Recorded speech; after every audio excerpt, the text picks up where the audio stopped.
Hey, this is Paula Hines Lonergan, and time's up for me to be silent. Obviously, how many people would take the time to do YouTube videos and talk about the issues that I talk about? But I had three encounters this past weekend that really gave me, made me think, um, reflect.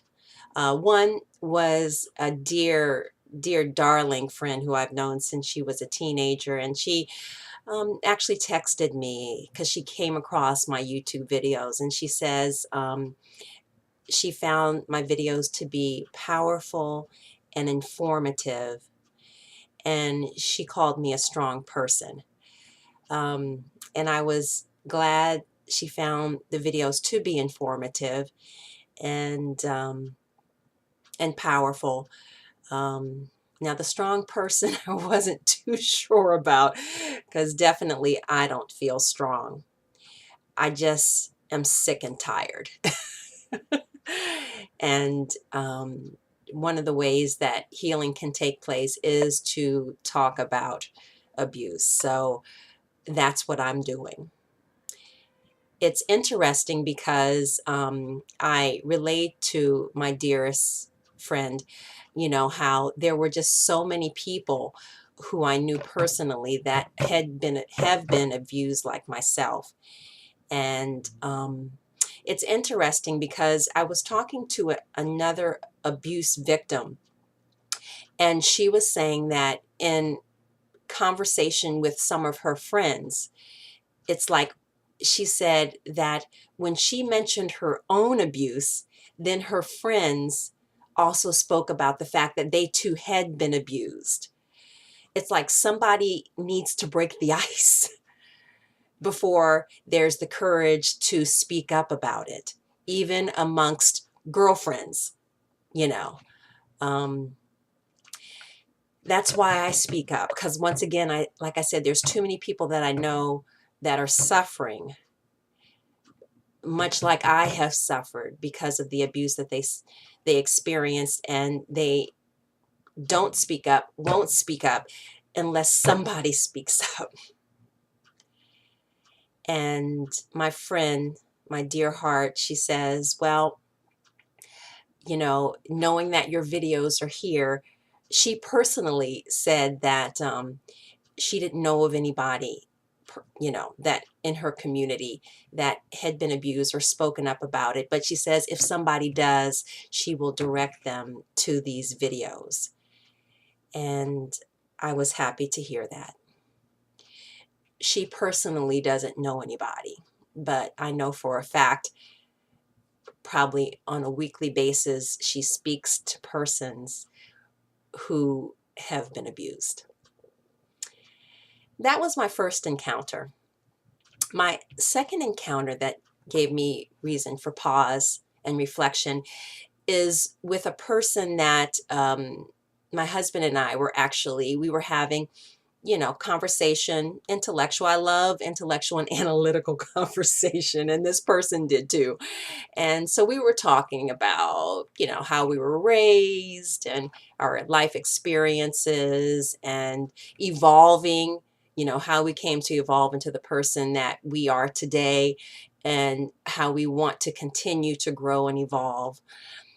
Toward the end of the conversation, I just said, well, personally, the reason I know a lot about therapy, etc., and why I analyze personally the way that I do, I relate to this person, is because I just briefly said, yeah, I was molested by my uncle. Um, and so I'm continuing to work through that. And this person said, you know, that's interesting. I never would have been able to tell. And I was silent for the first time. I'm like, hmm. And I even vocalized the fact that, I don't even know what to say. But then later, the more that I thought about it, I'm like, the person said I would have never been able to tell. And I'm like, a person that has been abused, how can you tell? What does that person look like? How can you identify a person? What does the person that been abused, do they have a look? Do they have a personality profile?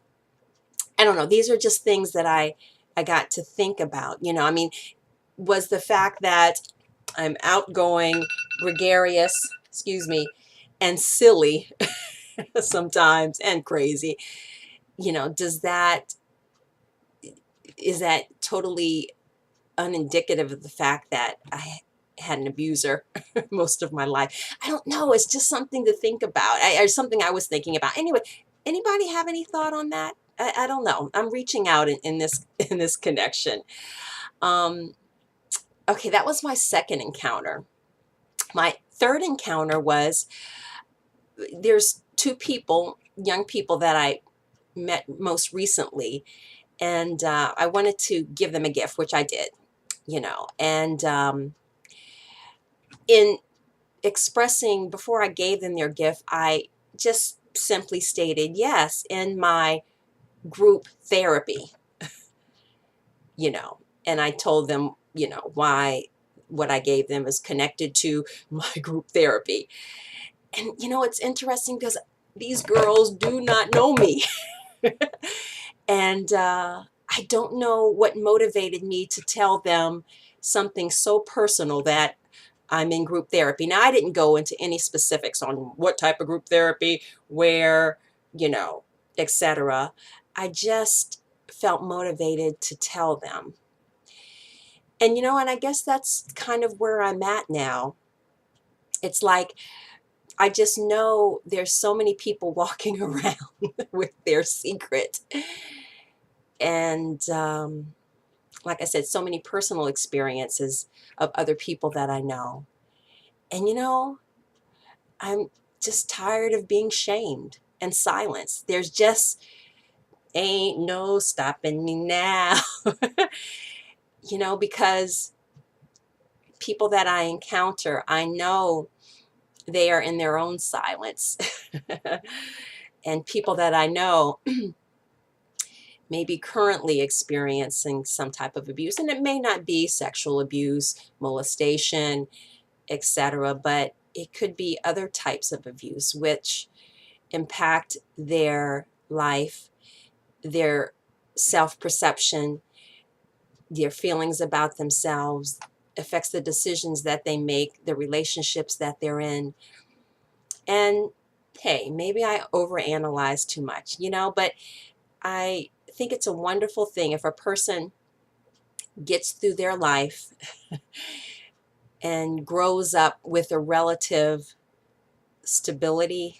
No one has perfect stability, because there's no perfect parents, there's no perfect situation, the world isn't perfect, so we're all going to have issues to one degree or another. But you know, it's a beautiful thing um, when a child can grow up with a certain amount of stability, and parents that have a certain amount of self-awareness, so they're able to, you know, develop within their children a sense of self-worth and balance emotionally and mentally.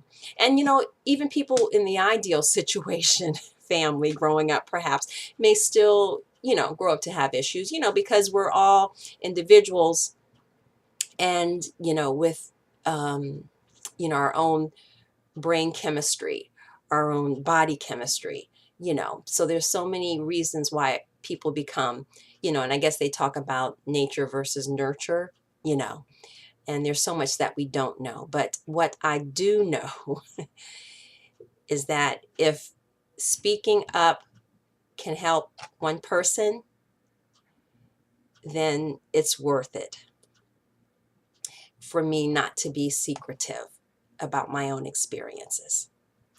Because as I'm speaking up, I'm working on my own healing too.